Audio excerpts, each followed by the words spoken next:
보고 계신 프로파간다는 나치가 유대인에 대한 생각을 축약해서 설명해주고 있습니다. 볼셰비즘은 사실 꼭두각시 인형에 불과하고 유대인이 이를 조종하는 줄을 손에 쥐고 있다고 주장하고 있는 선전물인데요. 나치 사상가들에 의하면 볼셰비즘이란 거대 악의 근원은 유대인이었습니다. 나치 반유대 사상가들에 의하면 볼셰비키 세력의 위협은 크게 네 가지 측면에서 독일을 노리고 있었습니다. 우선 볼셰비키 유대인의 본진이라 할 수 있을 소련인데요. 나치들의 주장에 의하면 볼셰비키 유대인들은 러시아인들을 노예로 삼아 착취하는 소련이라 불리는 극악한 외세지배 체제를 러시아에 수립하였고, 이제는 러시아인을 넘어 전 인류를 노예로 삼아 착취할 수 있을 전 세계 차원의 볼셰비키 독재 체제 수립을 노리고 있었습니다. 이에 따라 대외 체제 전복 활동에 전념하고 있었는데요. 이들이 노리고 있는 다음 표적은 콕 찍어 독일이었습니다. 다음은 미국 월가 유대인인데요. 이들의 주된 역할은 소련의 경제적, 재정적 지원을 제공해주는 것이었습니다. 대표적인 사례는 제이컵 시프 등인데요. 제이컵 시프 등 수많은 미국 유대인 금융가들은 볼셰비키 세력이 공산혁명을 일으킬 수 있도록 혁명 자금을 지원해줬고, 혁명 이후 치르게 된 적백내전에서도 군자금을 제공하여 볼셰비키 세력의 승리에 결정적 기여를 하였다고 합니다. 미국 유대인들은 소련을 유대인들이 다스리는 제국이자 유대인 지배 체제의 최종 진화체로 여기며 자랑스러워 하였다고 하는데요.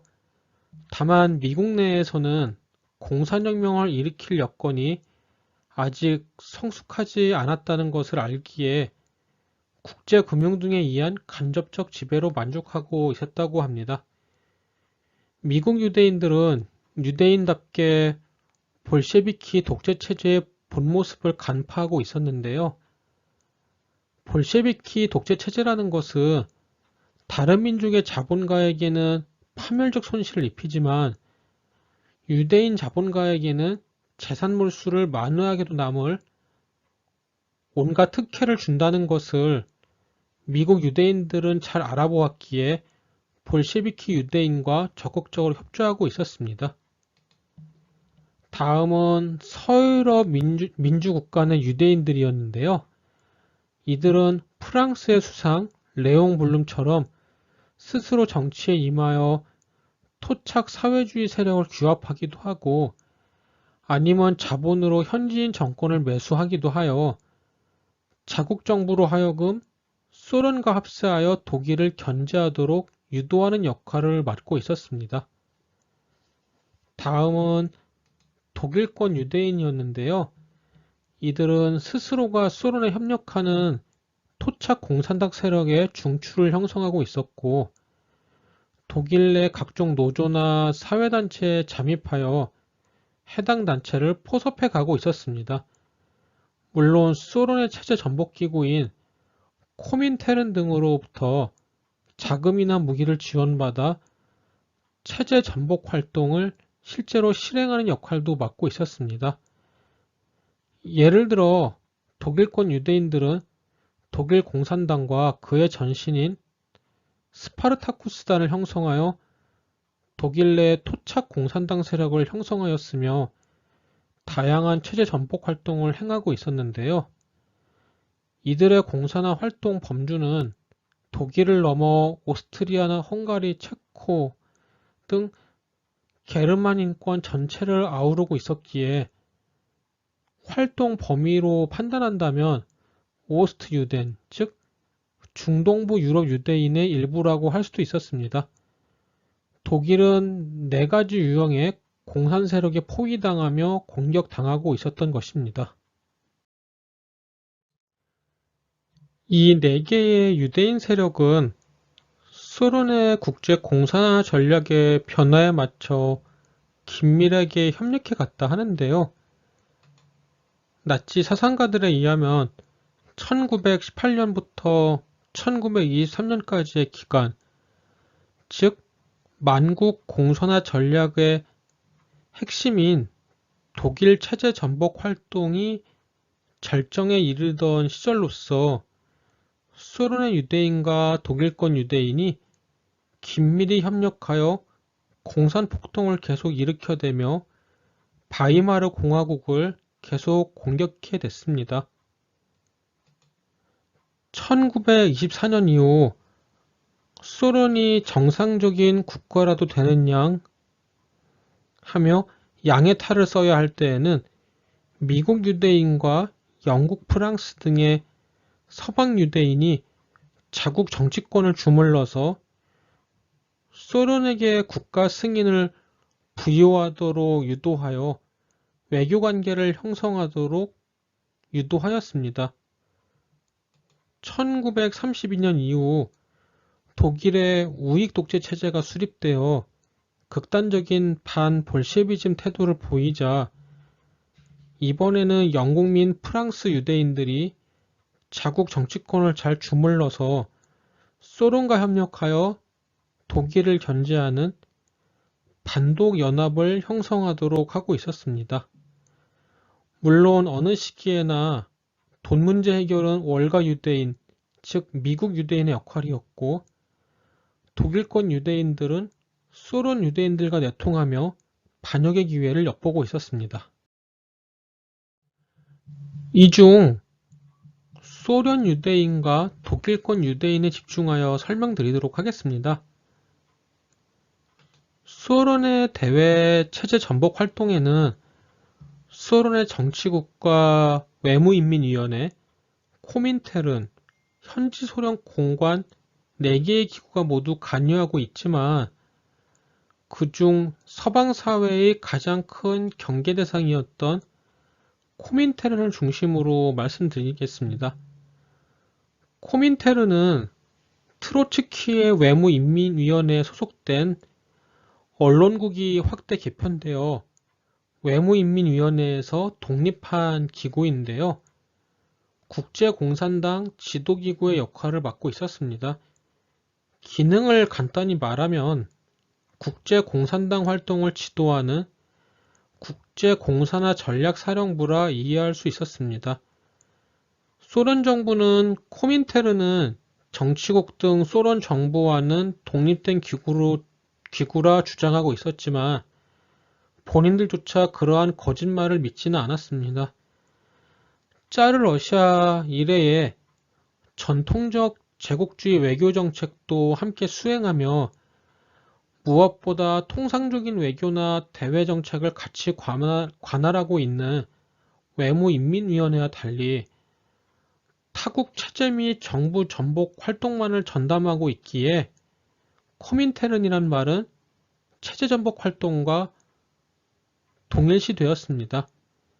이는 소련만의 특수한 정부기관이라 이해하시면 되는데요.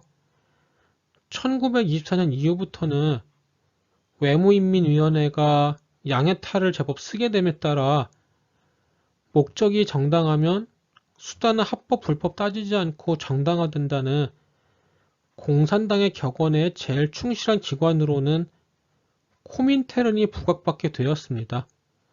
따라서 코민테른은 더욱더 큰 경계의 대상이 되었는데요. 물론 다른 기관들도 여전히 경계받고 있다는 점에서는 동일하였습니다. 코민테른의 특징은 유대인의 비중이 극단적으로 높다는 사실을 넘어 그들의 공식어가 국제어인 영어나 소련어라 할 수 있을 러시아어가 아니라 독일어라는 사실입니다. 이는 코민테른을 소련을 통치하는 임무 중 일부를 관장하는 기구가 아닌 이상 러시아인의 기관이 아니라는 사실을 대놓고 밝히는 것이 없고요. 이외에도 소련이 노리고 있는 다음번 먹잇감이 어느 나라인지를 분명히 드러내고 있었습니다. 미국에서 살아가는 미국 교포들을 생각해보면 이해가 쉽습니다. 대부분의 미국 교포야 외부의 공식 생활은 당연히 영어로 하겠지만 가정에 돌아오면 모국어인 한국어로 대화하기 십상인데요. 하지만 LA 한인타운에서 한국인을 상대로 떡이나 김치 등을 파는 교포라면 외부의 공식 생활조차 영어로 할 필요가 없을 것입니다. 코민테르는 유대인들이 자신의 준 모국어였던 독일어로 독일을 어떻게 공산화할 것인가를 논의하고 기획하기에 러시아어로 대화하거나 러시아어로 문서를 만드는 수고를 덜 수 있었던 것입니다. 지금의 이스라엘 사람들은 모국어로 히브리어를 사용하지만 러시아 및 폴란드 등의 유대인들은 이디쉬어를 모국어로 사용하였는데요. 이디쉬어는 독일어를 번영시킨 언어입니다. 물론 유대인들은 공용어로 활용하는 독일어에도 매우 능통하였습니다. 이디쉬어를 모국어로 하고 있고 독일어를 공용어로 활용하는 유대인들이 독일권에서 일으킬 체제 전복 활동을 논하는 게 주임무인 코민테른에서 굳이 세 번째 언어인 러시아어로 대화할 이유는 없었던 것입니다. 소련의 독일권 내 체제 전복 활동은 크게 두 가지 활동으로 나눌 수 있었는데요. 첫 번째는 공산혁명의 여건을 조성하는 간접적 지원 활동입니다.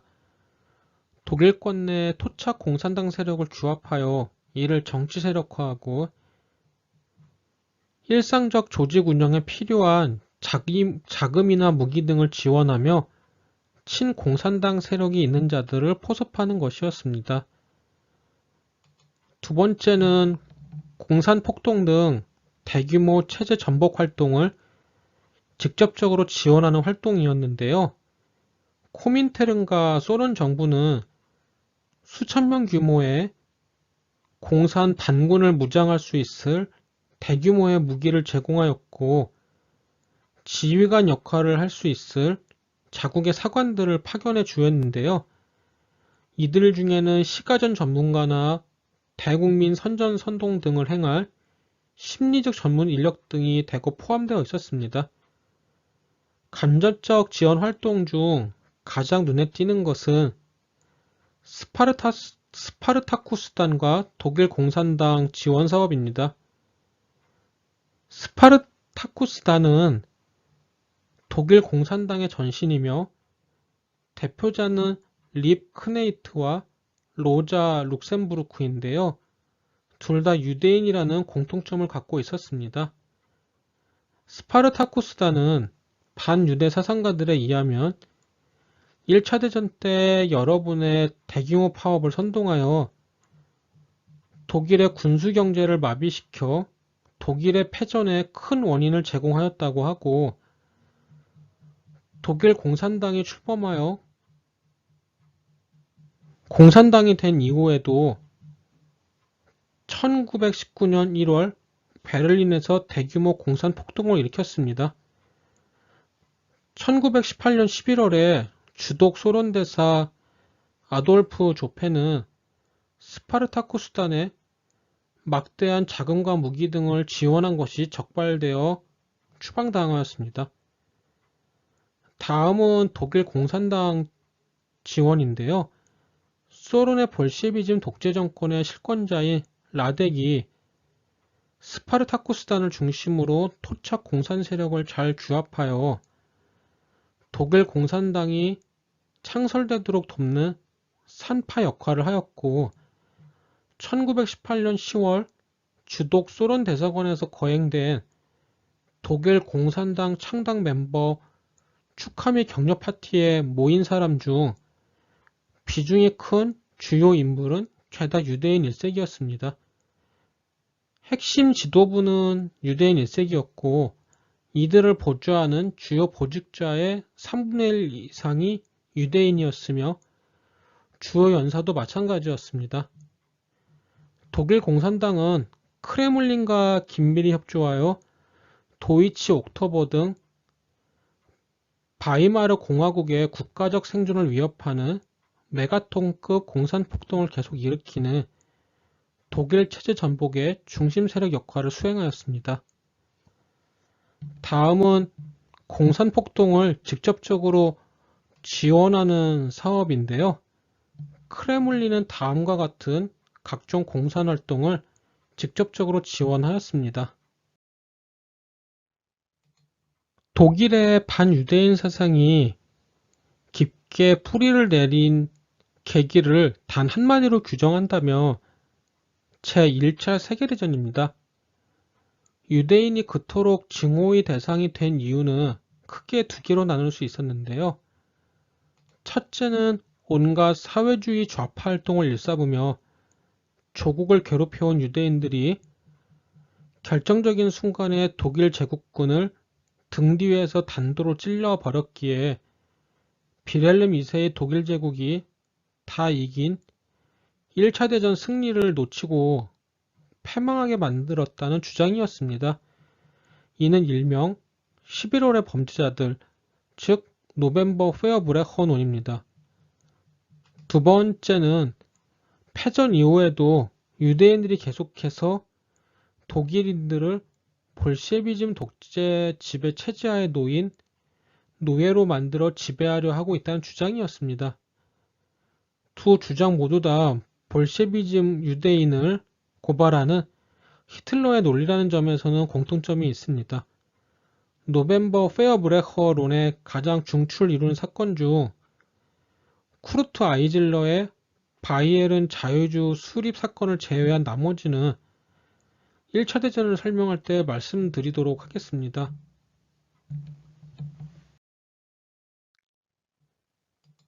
독일의 국가적 생존을 위협한 수많은 체제 전복 활동과 공산 폭동이 있었습니다만 이 중 중요한 거 위주로 설명드립니다. 우선 전 세계 차원에서 볼셰비즘 유대인에 대한 공포를 각인시킨 헝가리 소비에트 공화국 수립 사건이 있었고, 다음은 독일인 정부에게 유대인 볼셰비즘 세력에 대한 공포를 각인시킨 스파르타쿠스단의 베를린 폭동 사건과 도이치 옥토버가 있었습니다. 마지막은 히틀러 등 나치 세력이 독일 사회에서 정치적 기반을 잡아 집권 세력이 되고 또 그것을 넘어 독재 권력을 형성하는 데 큰 역할을 한 바이에른 평유의 공화국 수립 사건이 있었습니다. 물론 각 사건은 의미가 단 하나는 아니며 제가 말씀드린 사건은 세 가지 역할을 다했다고 볼 수 있습니다. 예를 들면 도이치 옥토버는 뮌헨 맥주얼 폭동을 유발하였고 이는 히틀러가 존재감을 드러내는 큰 계기가 됩니다만 일단 편의에 의해 이렇게 분류하였습니다. 제가 참고한 도서는 다음과 같습니다. 저는 절대로 나치의 유대인 학살에 동의하지 않고 단지 나치가 유대인을 학살한 이유를 정확히 전달해 드리고자 하고 있습니다. 들어주셔서 감사합니다. 다음 편에는 독일에서 발생한 각종 공산 폭동 등을 구체적으로 설명해 드리는 편으로 찾아뵙도록 하겠습니다. 구독과 좋아요는 저에게 큰 힘이 됩니다. 감사합니다.